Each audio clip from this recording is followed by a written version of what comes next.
How's it going? 1984 by George Orwell. This is a very well-known book, so there's plain and simple going to be a book review. This isn't going to be an analysis or even a summary, because you can find that all over YouTube, and I would definitely recommend going to the Course Hero summary if you want a really elaborate summary, because it'll just do it a lot better than I have. I'm not an English major, I just kind of read books for leisure, and I think what I'd like to get out of my book reviews is essentially just the average reader, what they would think about kind of the classic novels. I'd go into a just superficial detail, really. This is more just like an objective look at how it works as a book. Is it entertaining?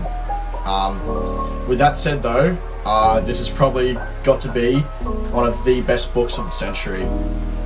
The way George Orwell writes, the way that everything feels, the atmosphere that he builds, it's just surreal. To give a brief rundown, it's pretty much a big critique of authoritarian extremism. Yeah, 1984 is just one of those books that is just so relevant in politics because it's always brought up.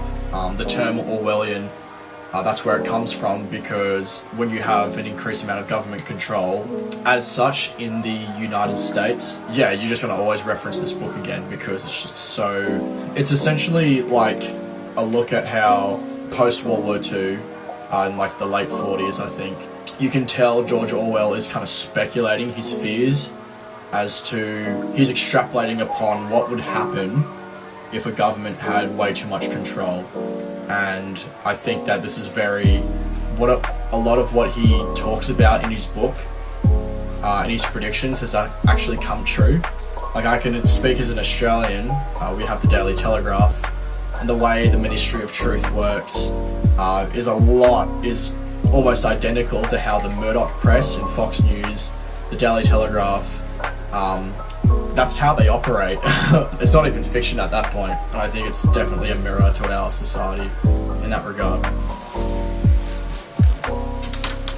So the book follows the main character of Winston.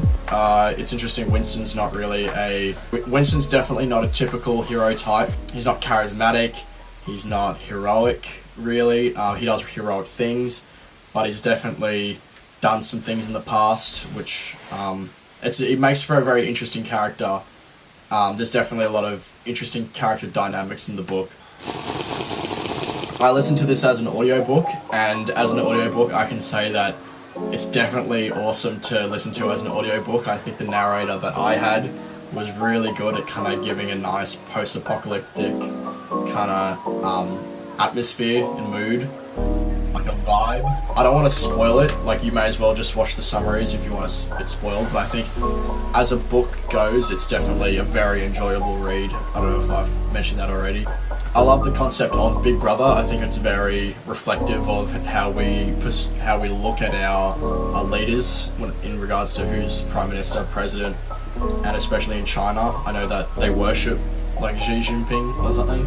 The language that Orwell writes with and all the terms he comes up with, like doublethink and newspeak, I think are very clever, and he's a very smart author, and you can tell by the way he uses these kind of invented terms, and he's almost invented the words as they are still applicable to even today.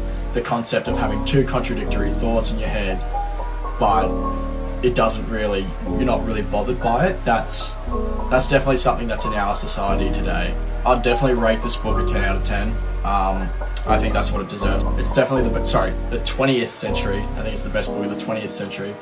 I think I've read a lot of books more from the 19th century, so I don't know. I'd still say it's probably better than everything I've read in the 19th century, but definitely 20th century, I think it's the best one. It'd be awesome to study this. I think the art style as well, like if you'd look up any fan art of 1984, I just think it's amazing as well. If you're interested at all in politics, you have to read this book. I initially didn't want to read it because I felt like, everybody's read it. I don't really have like a unique opinion about it. And you know, what could I interpret about the book that would be any different? That was a bad way to go into it, because I think I did learn a lot about how, even though this is set in Britain, Australia has a lot of the same problems that with authoritarianism. It would have been interesting to have gone the other way as well, because like obviously we do need some type of government. Like if you just have pure anarchy, that's not really that great either. And so it would be nice to kind of have like kind of a juxtaposition to this book to maybe something else. That might be an interesting essay to look at if you're in English class. But yeah, I thought it was just a good book, and I think it was an amazing book. I really love the setting. The setting of Airstrip 1 in Britain is just incredible. I think the way that George Orwell sets the scene is really good as well. I think all the language he uses. I think the great thing about this book is that you really don't need to look up any summaries. He just explains things so clearly that you can just comprehend it straight away, which is something I appreciate as a reader. It's interesting, it's easy to follow along, and this is coming from somebody who's really not that good at reading. Yeah, that's it. It's going to be a short one because I've read this a month ago, but I didn't get to talk about it until I had free time, so now I did. Let me know if there's any other books that you want me to review. But yeah, I enjoy making these, and yeah. If you have anything, like just comment below if you have any thoughts on it, because I just want to talk about it really. Yeah. I guess there's nothing that hasn't already been said about it. Like what more can you say about 1984? But yeah, it's definitely a book you have to read. Read this book.